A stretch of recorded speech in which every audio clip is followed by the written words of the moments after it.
हम लोग देखते हैं अब कंस्ट्रक्टर ग्लोबल वैल्यू को हम लोग कैसे इंक्रीज कराते हैं by constructor and destructor, and कैसे हम लोग ऑब्जेक्ट को डिस्ट्रॉय करते हैं। अब हम लोग यहाँ पर देखते हैं एक ग्लोबल वेरिएबल हम लोग ने लिया काउंट, हम लोग ने वैल्यू को इनिशियलाइज कर दिया 0।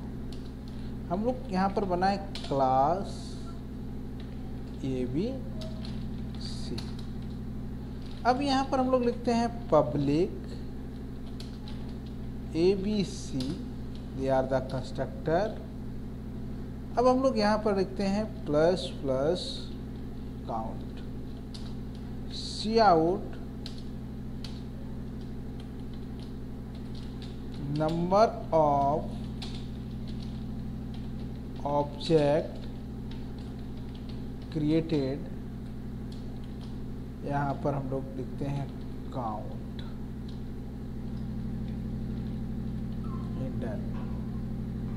अब हम लोग यहाँ पर लिखते हैं डिस्ट्रक्टर क्रिएट करते हैं ABC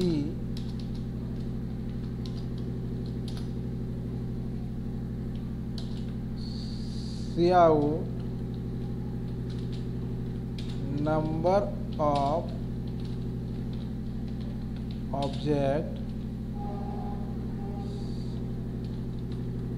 destroy.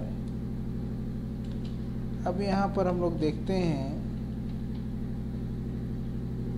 Count end L। अब यहाँ पर काउंट माइनस माइनस। अब हम लोग देखें यहाँ पर ऑब्जेक्ट क्रिएट किए हैं और यहाँ पर ऑब्जेक्ट को डिस्ट्रॉय किए हैं। अब यहाँ पर हम लोग लिखते हैं ABC OB1 OB2 OB3 OB4 OB5, 5 object हम लोग क्रिएट किए, 5 ऑब्जेक्ट।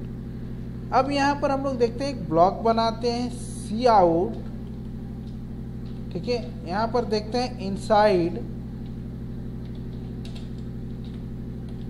ब्लॉक, इनसाइड ब्लॉक हम लोग यहाँ पर ABC OB6 बनाते हैं। अब यहाँ पर हम लोग देखते हैं इस फंक्शंस में, इस प्रोग्राम में हम लोग देखते हैं कि यहाँ पर किस तरह ऑब्जेक्ट क्रिएट हो रहा है और कैसे वर्क कर रहा है। तो सबसे पहले हम लोग यहाँ पर देखेंगे कि सबसे पहले यहाँ पर हम लोग जो सबसे पहले टॉप में लिए हैं इसका ऑब्जेक्ट क्रिएट होगा, यानी कंस्ट्रक्टर क्रिएट होगा, और देन इसका कंस्ट्रक्टर क्रिएट होगा, और इसका कंस्ट्रक्टर क्रिएट होने के बाद सबसे पहले इसका डिस्ट्रक्टर डिस्ट्रॉय होगा और देन इसका डिस्ट्रक्टर डिस्ट्रॉय होगा।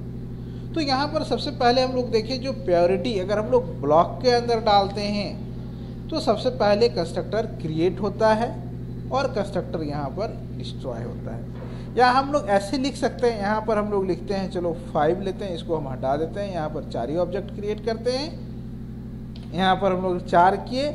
अब यहाँ पर लिखते हैं सी आउट आफ्टर ब्लॉक, ब्लॉक के बाद हम लोग यहाँ पर लिखते हैं ABC OB6। तो सबसे पहले देखो यहाँ पर क्या होगा, 5 कंस्ट्रक्टर क्रिएट होगा, फिर डिस्ट्रॉय होगा, फिर देन अगर एक कंस्ट्रक्टर क्रिएट होगा और देन वो डिस्ट्रॉय होगा। तो इसके मैकेनिज्म को समझो। तो सबसे पहले यहाँ पर हम लोग ने देखा कि ये कैसे वर्क करता है, इसको सबसे पहले देखो। तो सबसे पहले हम लोग यहाँ पर देखा नंबर ऑफ ऑब्जेक्ट क्रिएटेड, हम लोग यहाँ पर देखते हैं number of object created first time, number of object created, यहाँ पर ऑब्जेक्ट क्रिएट किया, number of object created 2 create हुआ, number of object created 3 create हुआ, नंबर ऑफ ऑब्जेक्ट क्रिएटेड 4 हुआ।